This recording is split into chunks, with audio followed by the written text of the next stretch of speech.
Сайн байцгаана уу үзэгчдээ, прокурорын мэдээлэл нэвтрүүлгийн шинэ дугаар эхлэж байна. За энэ удаагийн нэвтрүүлгээрээ бид хэрэг хянан шийдвэрлэх ажиллагаанд хүүхдийн эрхийн асуудлыг онцлон хүргэхээр бэлтгэлээ.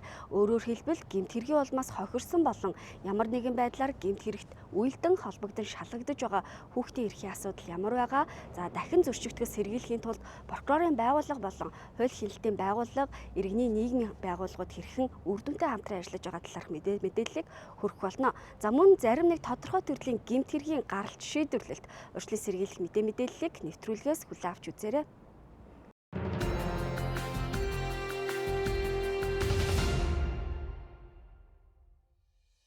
Мөрдөн шалгах ажиллагааны явцад хүний эрх, хууль ёсны ашиг сонирхлыг хамгаалах, зөрчигдсөн эрхийг сэргээх, ялангуяа хүүхдийн дээд эрх ашигыг хамгаалахад анхаарч прокурорын байгууллага үе шаттай арга хэмжээ авч ажиллаж байна. Улсын хэмжээнд хүүхэд холбогдсон хохирсон хэрэгт хяналт тавих чиглэлээр 52 прокурор, хүн худалдаалах гэмт хэрэгт мэргэшсэн 17 прокурор ажиллаж байгаагаас дийлэнх нь эмэгтэй прокурорууд байна. Прокурор дагнан хяналт тавьж хүүхдэд ээлтэй, хохирогч төвтэй арга барилаар ажилласнаар хэрэг хянан шийдвэрлэх ажиллагааны явцад хүүхдийн эрх, дээд ашиг сонирхлыг хангах, зөрчигдсөн эрхийг сэргээх, хүүхдийг сэтгцийн гэмтэлд дахин өртгөөс сэргийлэх нөхцөл бүрдсэн. Хүүхэд мэдүүлэг өгөхдөө айдасгүй, дарамтгүй байх ёстой.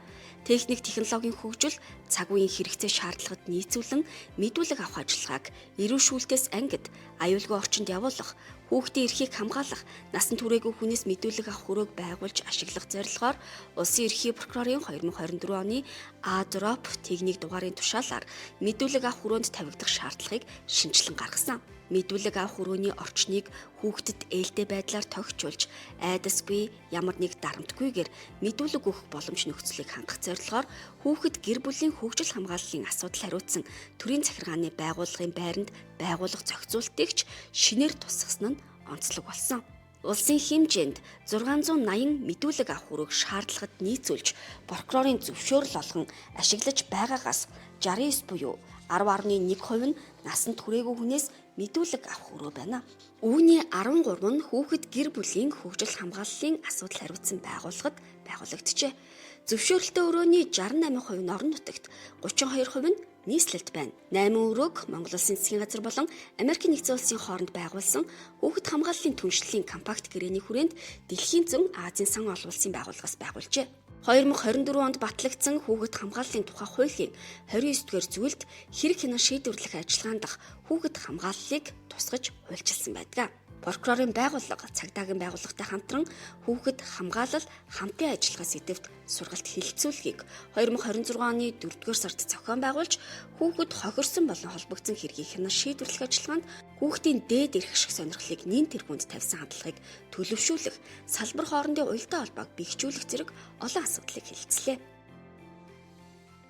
За хэлэлцүүлэх сургалтын зорилго бол эрүүг эрэг хян шийдвэрлэх ажиллагаанд хүүхдийн эрхийг хамгаалах, хүүхдийн дээд ашиг сонирхлыг хангах зорилгоор за хүүхдэд ээлтэй, хүний эрхэд суурилсан хандлагыг мөрдөн шалгах ажиллагаанд төлөвшүүлэх, за мэдүүлэг авах орчин нөхцөлийг сайжруулах, за нэг удаагийн мэдүүлэг авах дуу төрсний бичлэг ашиглах, за хүүхд хамгааллын үйлчилгээ үзүүлдэг хамтарсан багийн үйл ажиллагааг бол бэхжүүлэхэд бол чиглэгдэж байгаа.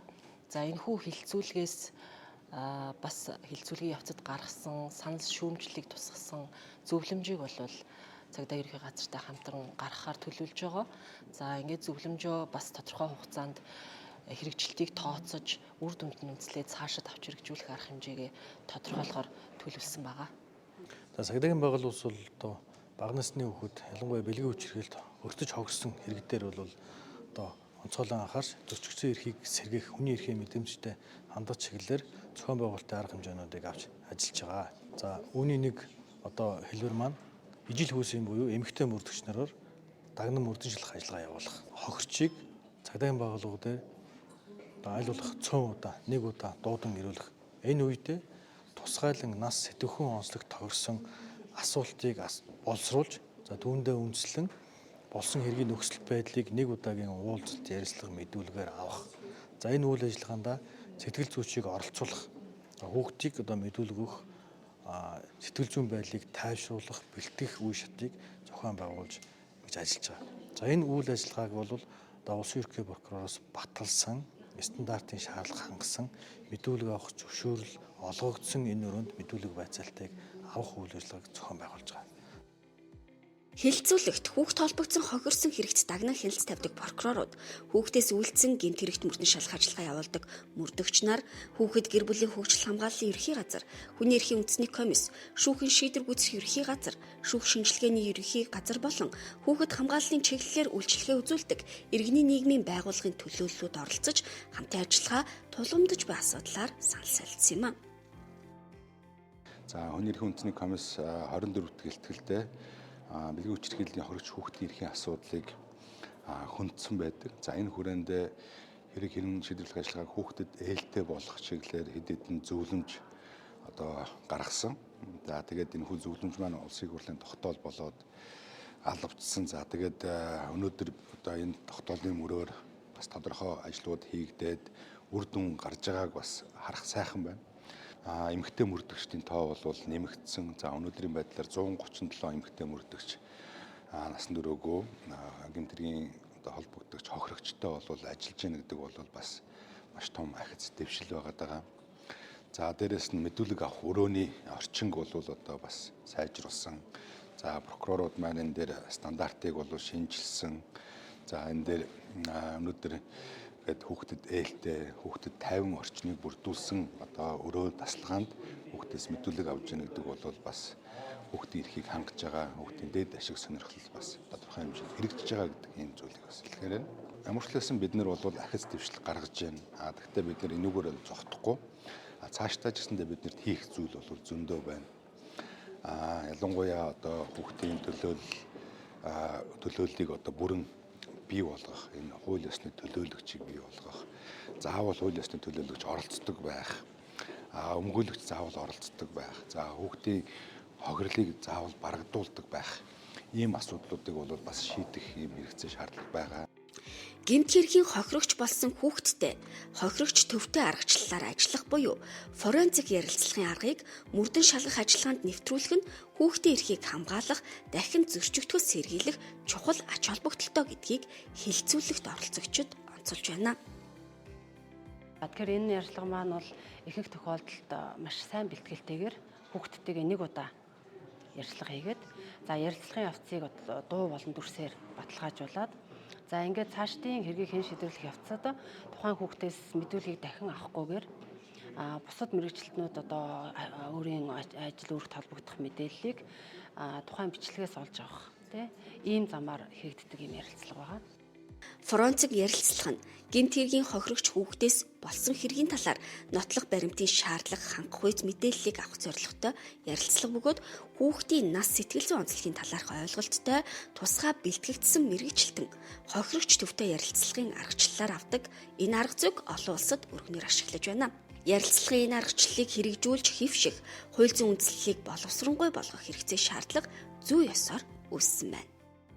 Хоёр улсын засгийн газрын энэ компакт төслийн хүрээнд энэ 20 оноос хэрэгжүүлж эхэлсэн энэ төслийн хүрээнд бүгд хамтдаа энэ хэргийг хянан шийдвэрлэх үйл ажиллагаанд оролцож байгаа хүүхдийн эрхийн улсын байцаагч, хуульсны төлөөлөгч, ингээд бүр нийгмийн ажилтнууд маань, мөрдөгч, прокурор энэ бүхий л субъектууд бүгдээрээ хамтдаа нэг дор уулзаад тулгамдж байгаа асуудлуудаа хэлэлцээд яаж дахин тэр гэмтлийг сэдрэхгүй байх уу, хүүхдийн зөвхөн тэр дээд эрх ашигын тулд яаж шийдэх үү гэдгийг ингээд хэлэлцээд байж байгаа нь маш давуу талтай, маш сайн юм үйл явдал болж байна. Эндээс ер нь хүүхдийг хамгаалах гад хүүхэд магадгүй тэнд хэрэгт холбогдсон байгаа гэрч болцсон байгаа, хохирсон байгаа. Энэ тохиолдолд яаж хэрхэн дахин сэтгцийн гэмтлийг учруулахгүй байх вэ гэдэг дээр өөрөөр хэлбэл дахиж эрсдэл бий болохгүй байх уу гэдэг дээр бүгдөө чиглэж анхаарч ярилцж байгаа нь чухал боловч энэ дээрээс давхар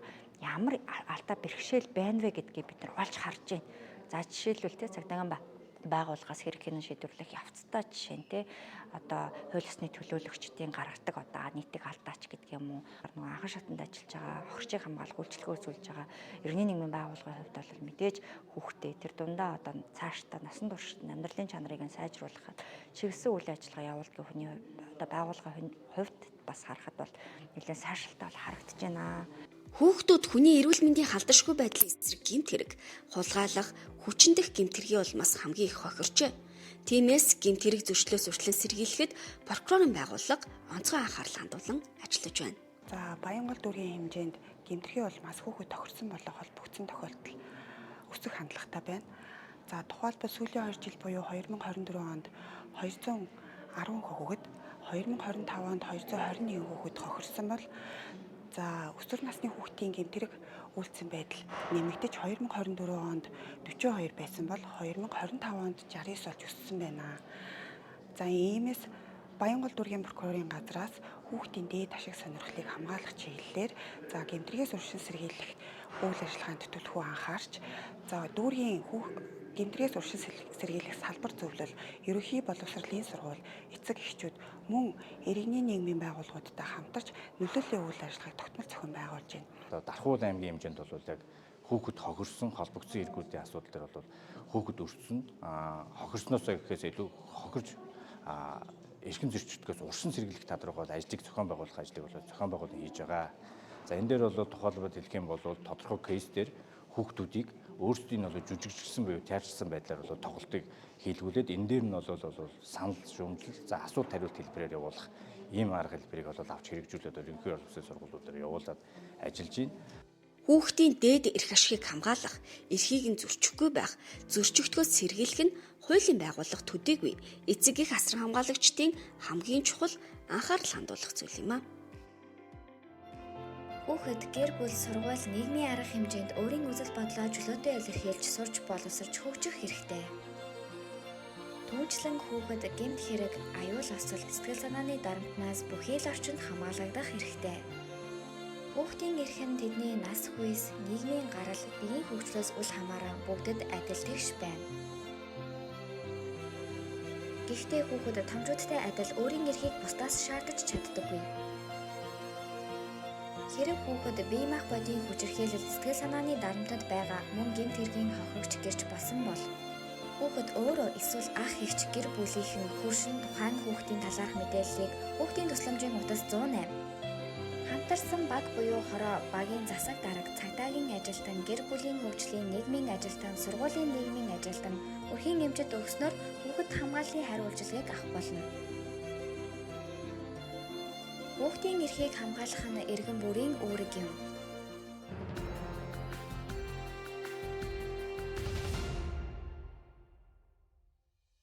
Насан туршаагүй хүүхэд замын хөдөлгөөнд оролцож байгаа тохиолдол эрс нэмэгджээ. Тээврийн прокурорын газраас сүүлийн 3 жилийн байдлаар насан туршаагүй хүүхдээс үлдсэн тээврийн хэрэгслийн хөдөлгөөний аюулгүй байдал, ашиглалтын журам зөрчих 21 хэргийг шүүхээр шийдвэрлүүлээд байна. Гэмт хэргийн улмаас 6 хүний амнаас хохирч, 8 хүнд хүнд, 10 хүнд хүндэвтэр, 1 хүнд хөнгөн хохирол учирсан байна. За зам тээврийн осолд орсон хүүхдийн насны байдлаар навч үзэх юм бол 15-аас 17 насны эрэгтэй хүүхдүүд байсан бөгөөд эдгээр хүүхдүүдээс нэг хүүхэд согтуугаар тээврийн эргэсэлж жолоодож зам тээврийн осол гаргасан байна. За шүүхээр яр шийтгэл оногдуулсан байдлыг авч үзвэл 5 хүүхдэд хорих ял оногдуулж, 2 хүүхдэд зорчих эрхийг хязгаарлах ял оногдуулж, 11 хүүхдэд ял оногдуулахгүйгээр тэнсэж, за 3 хүүхдийг эрүүгийн хариуцлагаас чөлөөлсөн байна. Осол гарах болсон шалтгаан нөхцөлийн тухайд авч үзэх юм бол эцэг эхчүүд автомашиныхаа түлхүүрийг ил задгаа орхидог, за хүүхдүүдтэй тавих хараа хяналт хангалтгүй, за хүүхдүүд мөн энэ талын мэдлэг дутмаг зэргээс болсон гэж бол үзье. Иймээс Монгол улсын замын хөдөлгөөний дүрмд 18 наснд хүрсэн сургалтанд суусан тээврийн эргэслийн жолоодох эрхийн үнэмлэгтэй хүн автомашин болон мотоцикл тээврийн эргэс жолоодох эрхтэй гэдгийг хүүхдүүдтэй хэлж ойлгуулж, за автомашин жолоодох юм бол бусдад болон за өөртөө ямар хор хохирол учруулж болохыг бол ойлгуулж, за хүүхдтэй тавих хараа хяналтаа сайжруулахыг эцэг эхчүүдэд уриалж байна. Насанд хүрээгүй хүүхдүүд тээврийн хэрэгсэл жолоодон зам тээврийн осол гаргаж өөрсдийн болон бусдын амнаас эрүүл мэндэд хохирол учруулж шүүхээс эрүүгийн хариуцлага хүлээж байгаа явдал жил бүр нэмэгдэж байна. Хүүхдээс үлдэж буй зам тээврийн осол нэмэгдэж байхын зэрэгцээ зөрчлийн тухай хуулийн 14-ийн 7 дугаар зүйлийн 1 дэх хэсэгт заасан жолоодох эрхгүйгээр тээврийн хэрэгсэлд жолоодсон зөрчилд хүүхдүүд ч мөн хамгийн их холбогджээ. Тодорхойлбол насанд хүрээгүй хүүхэд жолоодох эрхгүйгээр тээврийн хэрэгсэл жолоодсон зөрчил 2023 онд 736, 2024 онд 917, 2025 онд 2007 бүртгэгдсэн байна. 2006 оны эхний 3 сарын байдлаар жолоодох эрхгүйгээр тээврийн хэрэгсэл жолоодсон зөрчилд холбогдсон 446 хүүхдэд шийтгэл оногдуулжээ. Дээрх зөрчлийн 68.4% нь орон нутагт үлдэгдэж байгаа учраас иргэд хүүхдтэд тавих хараа хяналтаа сайжруулж насан туршаагүй хүүхдтэд тээврийн хэрэгсэл жолоодох нөхцөл боломж олгохгүй байх, үүсэх эрсдэл үр дагаврыг тайлбарлаж өгөхийг прокурорын байгууллагаас сэрэмжлүүлж байна.